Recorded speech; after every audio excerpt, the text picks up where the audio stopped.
This question is about two compounds used in medicine. A. Cisplatin PtCl2 brackets NH3 brackets 2 is a complex of platinum which is used in cancer treatment. Part 1. What is the oxidation number of platinum in cisplatin?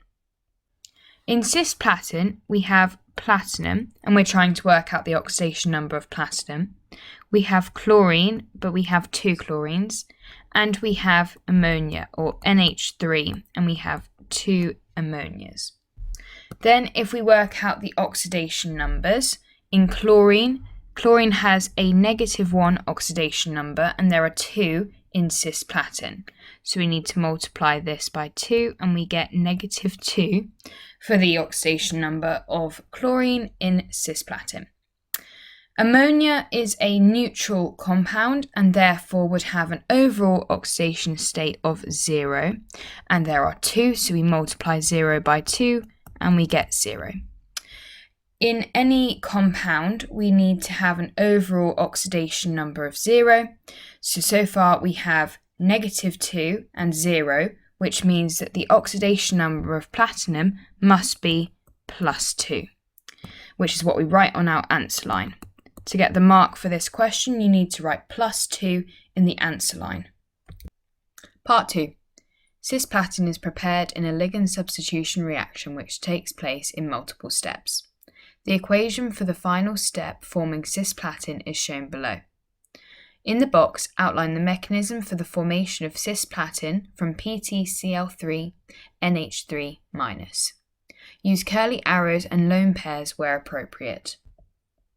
We're going to begin answering this question by drawing the 3D structure of the complex we've been given in the question.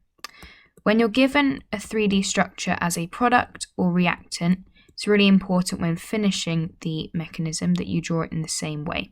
So we've got dotted wedges at the top and solid wedges at the bottom of the complex.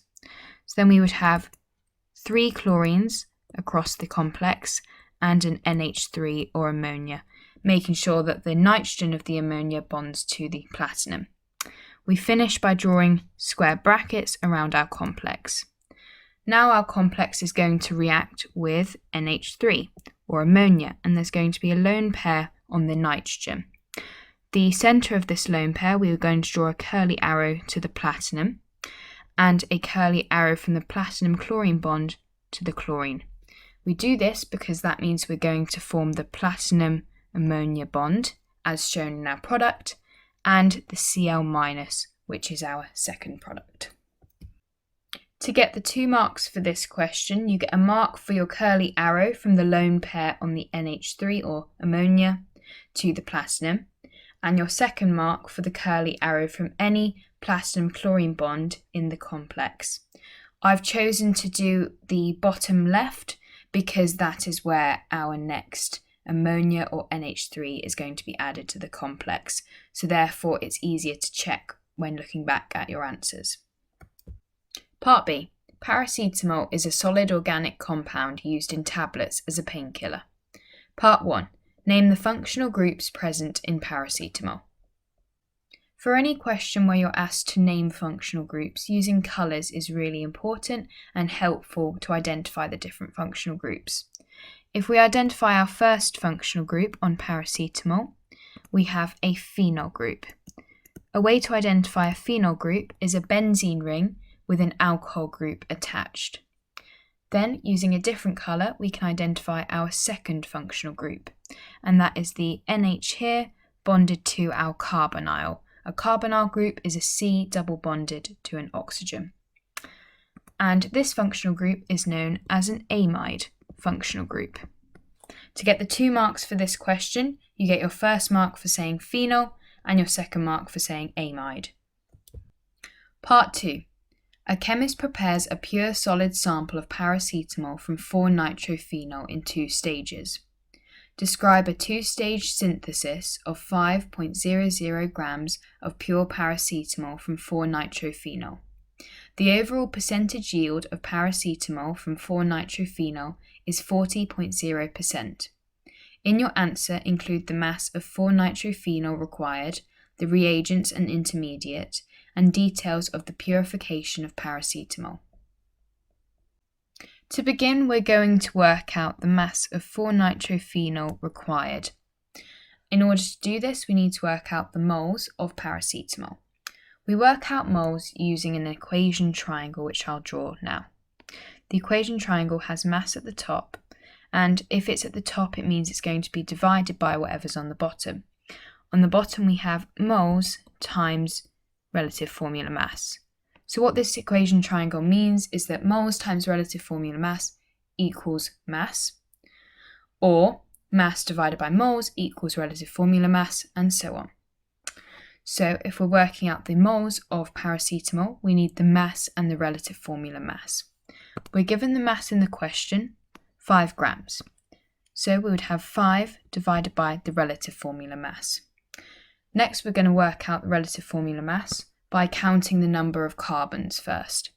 So in paracetamol, we have 1, 2, 3, 4, 5, 6, 7, 8 carbons. So we would have 12 times 8. Then we're going to count the number of oxygens. We have 2 oxygens. So we'll have 16 times 2. Plus the number of nitrogens.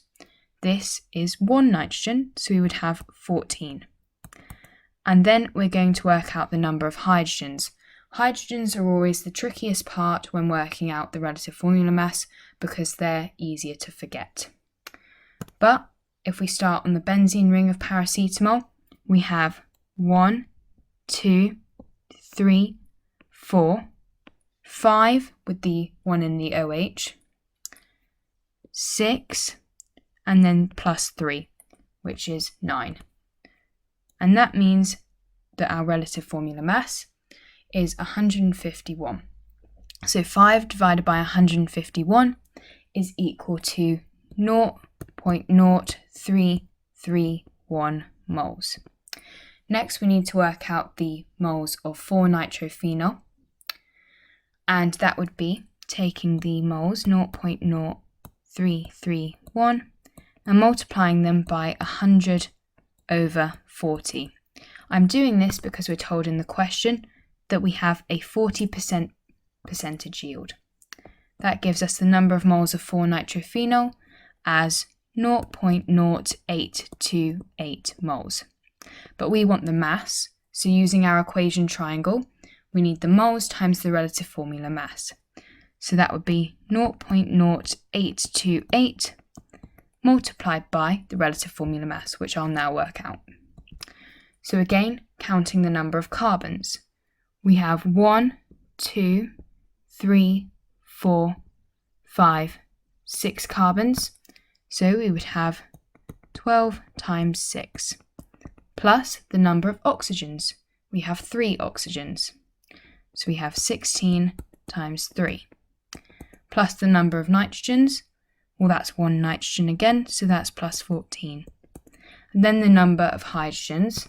On the benzene ring, we have 1, 2, 3, 4, 5 if we count the 1 in the OH group of the benzene ring. So that's 5 in total, so we need to add 5. And that gives us the relative formula mass of 4-nitrophenol as 139. And that would give us the mass of 4-nitrophenol required as 11.50 grams. Notice I've written the mass to 2 decimal places. Next, we're going to work out the reagents and intermediate. The name of the intermediate is 4-aminophenol. And if we were to draw this, we would still have our phenol group, which is our benzene ring, with our OH group attached. But instead of NO2, we have NH2. In order to create 4-aminophenol, we need reducing reagents, and they would be tin or SN and concentrated hydrochloric acid, which is what we write next to our intermediate. The reason the intermediate is what it is, and why we've replaced the nitro group, so the NO2, with an amine group or NH2, is because when the NH2 reacts with an acyl chloride, the chlorine comes off along with one hydrogen in the amine, and that forms HCl, or hydrochloric acid. And then you form an amide bond, which is our NH with a C doubly bonded to a oxygen, or an O. And that's what we formed in paracetamol. So that's why the intermediate is what it is. Now we're going to talk about the details of the purification of paracetamol. We're going to write the steps of purification as bullet points because they're easier to check later on. Our first bullet point we need to write for this question is that we're going to dissolve an impure solid in a minimal amount of hot solvent. This is a phrase that comes up quite often when talking about purification in organic chemistry.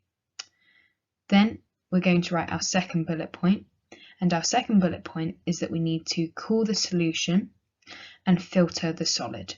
Cooling and filtering are always really important when talking about purification. Again, these are steps that come up quite often. Our third bullet point is that we're going to scratch with a glass rod. This is a step that doesn't often come up in purification, but is really important in this specific type of purification when you're looking for a pure solid. And finally, we're going to wash with a cold solvent and dry. Washing and drying with cold solvent is often the final step of purification.